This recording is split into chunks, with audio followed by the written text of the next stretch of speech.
предизвикателството от 1000 до 100 000 долара.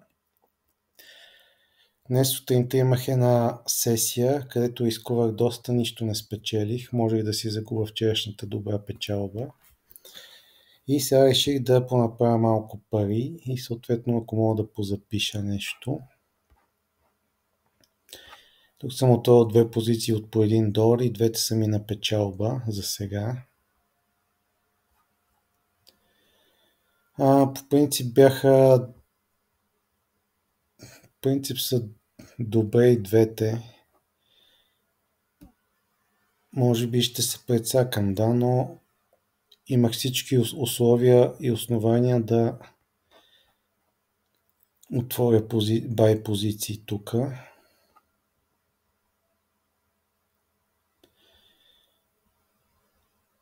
Тук гони следващата зона, може би ще падне до там преди да се качи.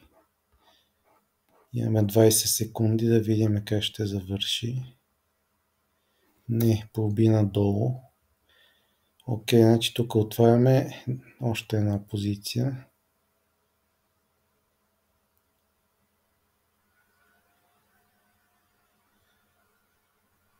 Не, загубихме, значи отваряме две позиции тук. И се надяваме следващото да е зелено. И това в последната секунда ще ни прецака, много тъпо.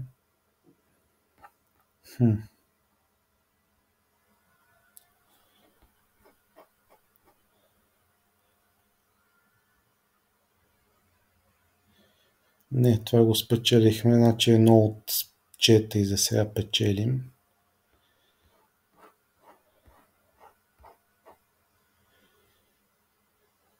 Ще отворя още една позиция тук.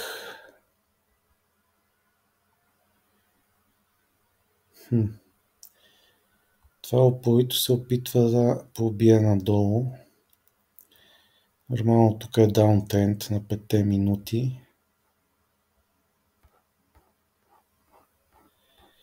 Все пак тук се опита веднъж да скочи, падна пак надолу. Пак отново е на ръба на кьотния. Стохастика е много нисък вече доста време. Просто цената има всички основания да скочи нагоре, което се и случва за момента. Така, тук скочи, а се надяваме, че се задържи. Не, това упорито продължава да натиска надолу, въпреки че стигна тук следващата зона. Не знам дали си струва да рискувам тук. Може да потърсим някакви други позиции.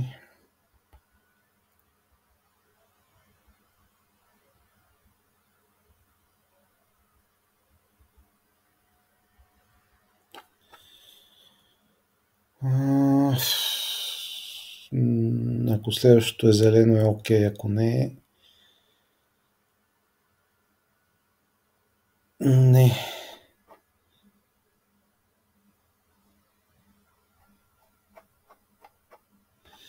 Тук пак има една зона.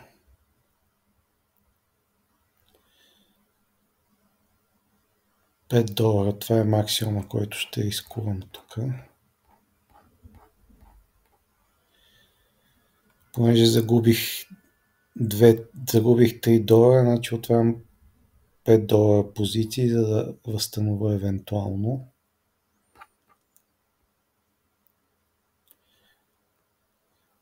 Това скочи рязко, сега има шанс да падне обаче също рязко.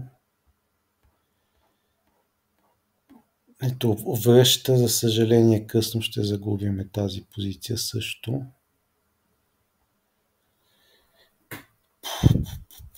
Трябват ни още две зелени, или това, ако е зелено, следващото поне едно голямо зелено ни трябва, за да спечелим.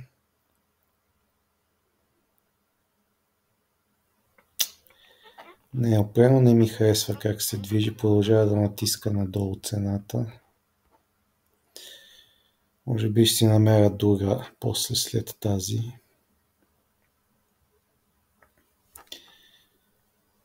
Това поне го печелим. Трябваше тук да сложа повече позиции да отворя, отколкото тук.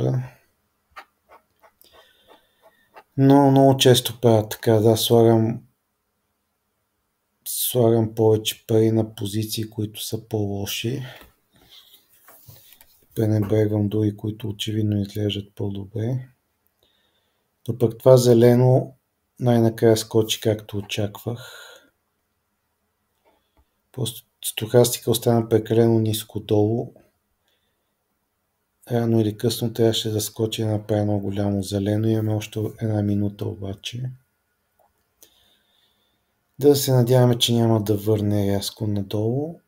Не, продължава нагоре. Щом проби средната част на Келтнера плюс 200 SMA, има всички шансове да продължи нагоре. Но пък да е възможно да има лек пулбек тук около тези двете линии. Да, ето. Пак червено. Докато остане над позициите ни, няма проблеми. Нека си е червено.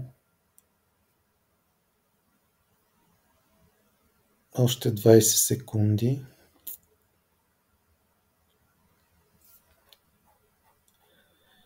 Значи тук имахме зона. Стохастика нисък, стои ниско долу в oversold позиция много време. И цената тук си играе по ръба на Келтнера. Това бяха основанията ми да отворя позиции тук. И спечелихме. Но все пак.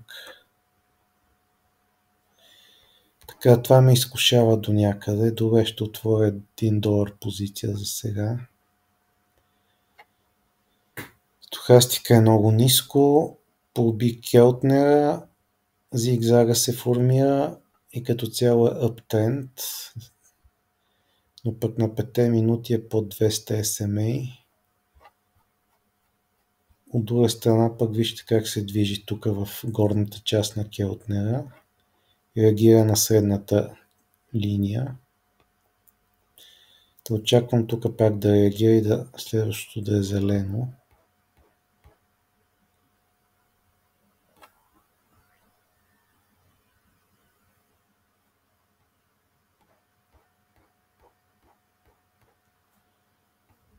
Така, го преместиме по-на тука. Да прегледам някои от другите.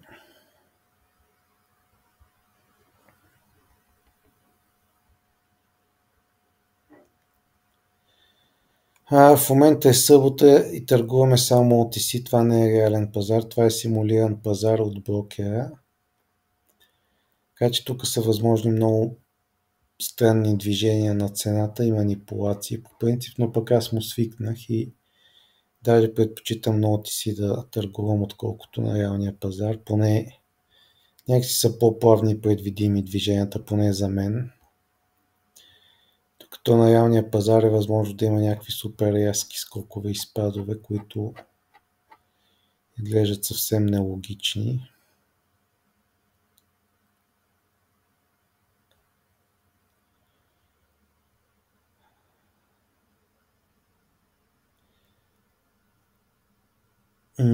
Това има опасност да продължи да пада много надолу. Но пък мисля, че ще качи.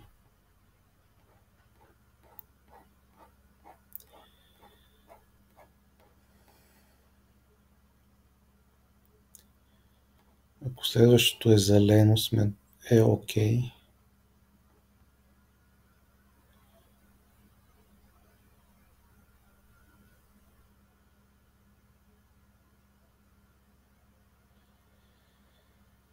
Упорито отива надолу и следващото няма да е зелено, така като гледам.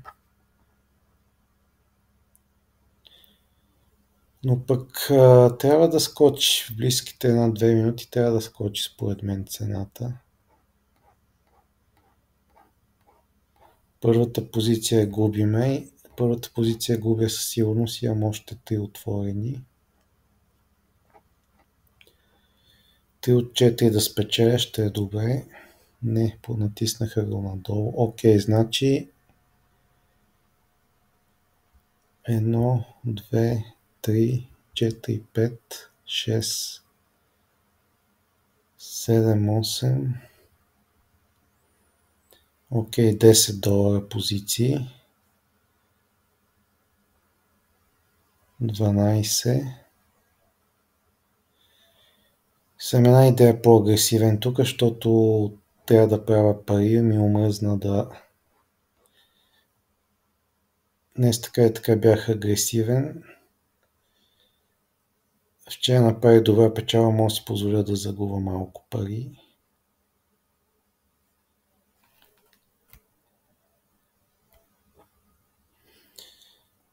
$50 секунди до първата позиция, най-вероятно ще загубим и нея.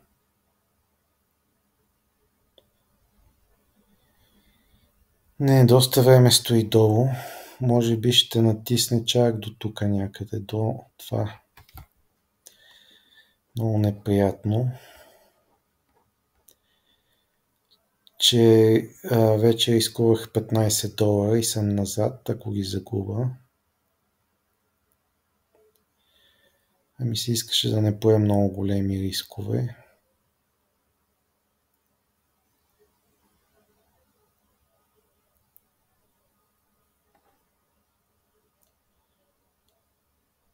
Окей, ако това е зелено, минута и половина. Така, съжалявам за прекъсването. Набутах адски много пари, но ако загубя, ще сте свидетели как се губят $150-60.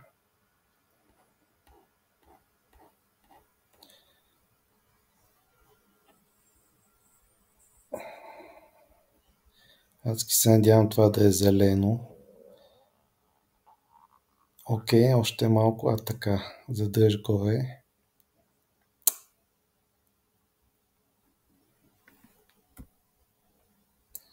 Изкувах над $150, но просто ми омръзна да си играя на дребно.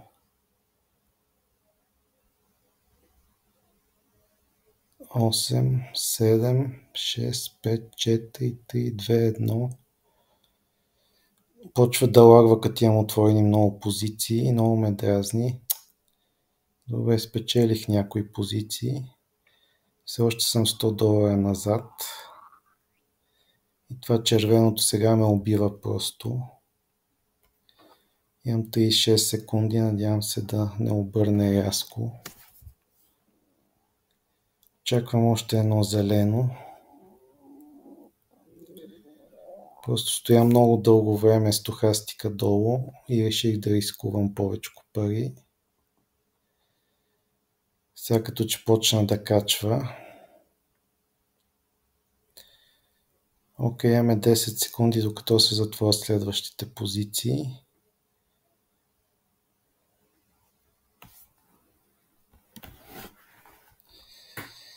Така, това беше голям риск, но все още съм в рамките на това, което спечелих вчера като риск, така че след 20 секунди, ако няма някакъв супер рязък спад, 10 секунди, мисля, че печелим всичките позиции. Мисля, че печеля всичките позиции. Изкувах $160 сумарно. Но си качих баланса над 1700, както исках, значи изкарах $80. Така, вече имам $80 печалба за днес. Ще играя само с тях до вечера или докато искам. Ами това е, надявам се, че ви беше интересно. Видяхте как направих ни бързи $80, 90 всъщност. От 1650 до 1740 над $90. Това е за сега, ще се видим скоро пак. Абонирайте се, ако ви е харесало, лайквайте и така нататък. До скоро!